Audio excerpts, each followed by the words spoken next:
Talk అంటే ఏంటండి? Positive self talk అంటే మన గురించి మనం పాజిటివ్గా అనుకోవడం. ఎవరో వచ్చి నువ్వు ఇలా ఉన్నావు అలా ఉన్నావు అని చెప్పడం కాదు. మీకు మీరు వాల్యుబుల్గా ఫీల్ అవ్వాలి. నాకు నేను చాలా విలువైన దాన్ని, విలువైన వాడిని అనేది నీకు నువ్వుగా ఫీల్ అవ్వాలి. ఎప్పుడైతే మీరు అలా ఫీల్ అవుతారో మీలో నెగటివ్ ఆస్పెక్ట్స్ వచ్చే ఛాన్సెస్ చాలా తక్కువగా ఉంటాయి గైస్. సో కాబట్టి సెల్ఫ్ కాన్ఫిడెన్స్ పెరగాలి అంటే ఫస్ట్ సెల్ఫ్ రెస్పెక్ట్ ఉండాలి అండ్ పాజిటివ్ సెల్ఫ్ టాక్ ఉండాలి. Okay, you respect your self first. Okay, respect your body, respect your clothing, respect your make over. Once ఎప్పుడైతే నీకు నువ్వు ఇలా కాన్సన్ట్రేట్ చేసుకొని బిల్డ్ అయ్యావో ఆటోమేటిక్గా నీలో సెల్ఫ్ కాన్ఫిడెన్స్ లెవెల్స్ అనేది చాలా హయ్యర్లో ఉంటుంది. There is no matter of that you are very thin and very fat and very dark and very white. Okay, మన కలర్ని బట్టో మన బాడీ ఫిజికల్ స్ట్రక్చర్ని బట్టో ఇది డిసైడ్ అయ్యేది కాదు.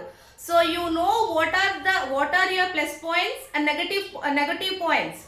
ఓకే, నీ ప్లస్ పాయింట్స్ ఏవైతే ఉన్నాయో వాటిని బయటికి చూపించుకో. నీ నెగటివ్స్ ఏవైతే ఉన్నాయో అవి నీలోనే ఉంచుకొని వాటిని ఇంకొంచెం దాన్ని పాజిటివ్గా ఇంప్రూవ్ చేసుకోవడానికి చూడు. అంతే తప్ప నీ నెగటివిటీని ఎవరో అడగకముందే బయట పెట్టి వాళ్ళ ముందు నీకు నువ్వు ఎప్పుడూ తక్కువ కావద్దు guys.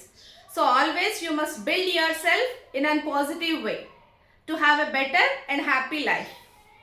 Subscribe to Sujosh World.